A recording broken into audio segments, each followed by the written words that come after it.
रविंदर सिंह है। मैं हिमाचल प्रदेश किसान कांग्रेस का मुख्य प्रवक्ता हूं और आज की ये जो प्रेस वार्ता है वो कुछ बिंदुओं के ऊपर थी।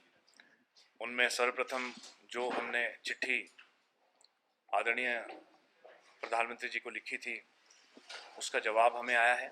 उन्होंने जवाब में ये कहा है कि हमारा कार्यालय हिमाचल प्रदेश के किसानों को केसीसी की ब्याज जो पिछले 1 साल में लगी थी उसको माफ़ी देने में सक्षम नहीं है, तो इसलिए उन्होंने उस शिकायत को बंद कर दिया और उसमें कहा कि भाई हम आपको अभी इस पर किसी प्रकार का उत्तर नहीं दे सकते, तो हमारी जो ब्याज केसीसी के किसानों पे लगी है पिछले 1 साल में वो ज्यों की त्यों बनी हुई है और किसानों को देनी पड़ेगी।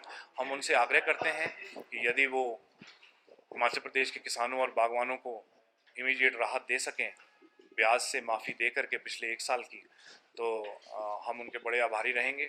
हम पूरे हिमाचल प्रदेश के किसानों की ओर से उनसे ये आग्रह करते हैं।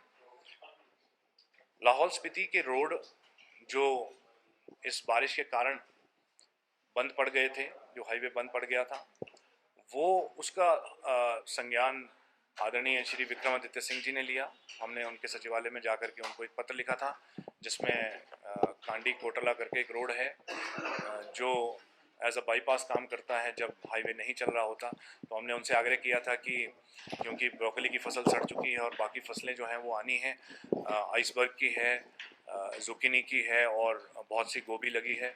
लगभग 15 करोड़ की इकॉनमी लगभग लाहौल स्पीति के किसानों की है जो सब्जी पे बहुत ज़्यादा निर्भर करती है। तो उसके लिए हमने उनसे कहा था कि आप उस रोड को खोलें। उन्होंने उसको युद्ध स्तर पे कार्य किया और उस रोड को खोलने का काम पूरा किया और किसानों और बागवानों की जो फसल है वो मंडियों में पहुंच रही है। साथ ही साथ हमारे जो किसान हिमाचल प्रदेश के किसान और बागवान सेल्स जो बने हैं, डिस्ट्रिक्ट कमेटीज़ जो बनी हैं, ब्लॉक हिमाचल प्रदेश की जो किसान कांग्रेस की कमेटीज़ बनी हैं, उनकी मीटिंग्स शुरू हो चुकी हैं।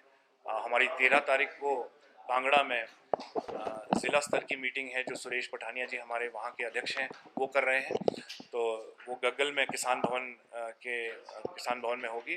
तो आप सभी से मैं आग्रह करता हूं कि प्रेस बंधु वहां पर जाकर उसे भी कवर करें। कांगड़ा के किसानों की भी हम समस्याएं लेना चाहेंगे और हम चाहेंगे कि वही उनका भी हम संज्ञान लें और आगे सरकार तक उसको पहुंचाएं। कुछ हमारे पास में ऐसे आड़तियों के नाम आए हैं पिछले दिनों में, बहुत से किसानों बागवानों के, जिनकी पेमेंट्स अभी तक हुई नहीं है। उसमें एक अनाम फ्रूट कंपनी सैंज प्राला में नंबर 15 पे जो ख़रीद करती हैं सेब की, उन्होंने लगभग 1.5 महीने से कुछ किसानों की बागवानों की पेमेंट्स नहीं की हैं। जो पर्चे हमारे पास आए हैं, हम उनसे आग्रह करते हैं सभी आड़ती भाइयों से कि आप किसानों और बागवानों की जो भी पेमेंट्स आपके पास हैं आप करें, क्योंकि हमें दोहरी मार झेलनी पड़ी है। एक तो बारिश की वजह से उनकी ज़मीनें नष्ट हुई हैं, उनकी फसलें नष्ट हुई हैं, साथ ही साथ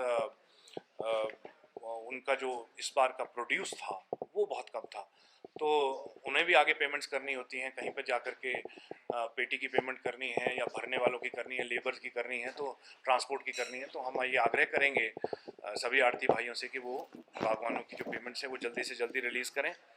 अदानी ने अपने जो रेट्स अभी भी खोले हैं, हालांकि आदरणीय कुलदीप सिंह राठौर जी ने जिस प्रकार से प्रेस में आकर के ये बोला था कि हम आंदोलन करेंगे यदि रेट नहीं बढ़ाए गए, और उसके बाद अदानी ने थोड़े से रेट बढ़ाए भी थे, परंतु वो रेट अभी भी इतने वाजिब नहीं है कि उनको मार्केट में कॉम्पिटेंट बोला जाए। मार्केट में रेट जो है वो लगभग 130 रुपये का है और उनके रेट जो हैं वो उससे बहुत कम है। हम ये आग्रह करेंगे कि वो अपने रेट्स बढ़ाएं और मार्केट में अपने रेट्स उस मुताबिक करें जिस प्रकार से सेब अभी बिक रहा है, क्योंकि अदानी के पास में 25,000 मीट्रिक टन की कैपेसिटी है और 4% के लगभग ही उनके कोल्ड स्टोर भरे हैं, जो 3 स्टोर उनके पास हैं। तो किसान और बागवान उनके पास अपना सेब ले जाएं, वो तभी होगा जब वो अपने रेट्स को बढ़ाएंगे। हम हमारी AICC की महासचिव आदरणीय श्री प्रियंका गांधी वाड्रा जी का धन्यवाद करते हैं, जिन्होंने हिमाचल प्रदेश के किसानों बागवानों के लिए बात उठाई और उन्होंने इस बात को राष्ट्रीय स्तर पर उठाया। हम उनका बहुत धन्यवाद करते हैं और साथ ही साथ प्रधानमंत्री जी को भी कहेंगे कि यदि इस आपदा के समय में यदि वो हिमाचल प्रदेश के लिए कुछ स्पेशल पैकेज या स्पेशल राहत दे सकें ताकि हमारा प्रदेश पटरी पे आ सके, जो लगभग 10 साल पीछे चला गया है, तो बड़े आभारी रहेंगे। आदरणीय विक्रमादित्य सिंह जी और आदरणीय सुखविंदर सिंह सुक्खू जी ने जिस प्रकार का कार्य पिछले दिनों में किया, सारे रोड्स खोलने का, और एक भी ऐसा किसान बागवान नहीं है जिसकी फसल नष्ट हुई हो सेब की उसके बगीचे में, इसके लिए हम उनका बहुत बहुत आभार प्रकट करते हैं। पिछले दिनों जिस प्रकार एक भाजपा के नेता, बड़े नेता और पूर्व मंत्री रहे, जिन्होंने ये बयान दिया कि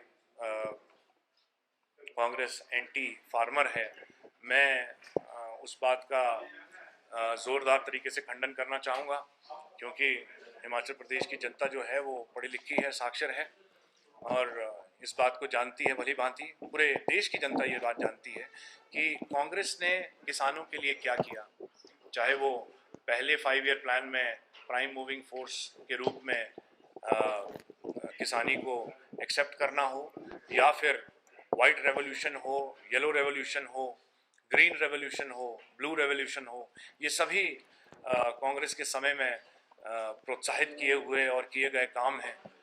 वो वेदर बेस्ड इंश्योरेंस स्कीम रही हो या वो सब्सिडीज़ रही हों, मैं समझता हूँ इस प्रकार की बात करना फार्मर्स के हित में कांग्रेस नहीं है, ये बहुत गलत होगा।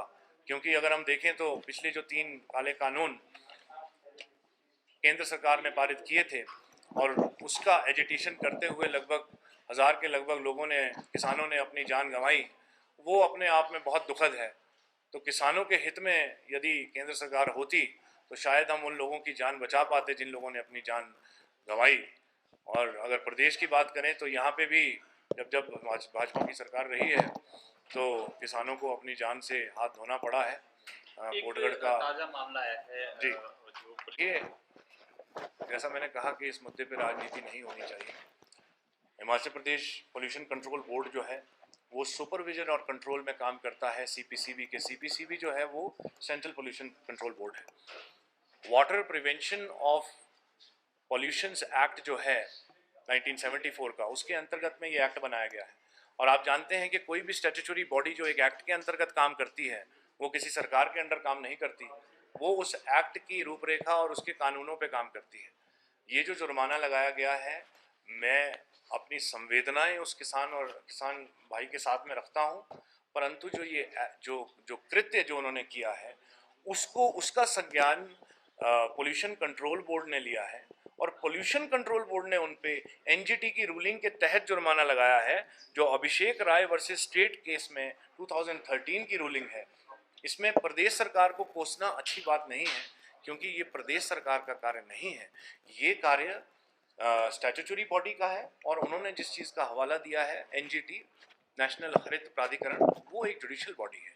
तो मेरी संवेदनाएं उस किसान के साथ है, परंतु जिस प्रकार का ये कार्य हुआ है, पोल्यूशन कंट्रोल बोर्ड ने इसका संज्ञान लिया है, मैं समझता हूँ कि वो अपने एक्ट के हिसाब से चलता है और इस पे मैं इससे ज़्यादा कुछ कहना नहीं चाहूँगा। हमसे जुड़े रहने के लिए हमारे YouTube चैनल को सब्सक्राइब करें और नई वीडियो की नोटिफिकेशन के लिए बेल आइकॉन को दबाएं। अगर आप ये वीडियो Facebook पर देख रहे हैं तो लाइक जरूर करें और ज्यादा से ज्यादा शेयर करें। इसी तरह के और भी अपडेट्स के लिए फॉलो करें हमारा Instagram पेज himachal.kesri।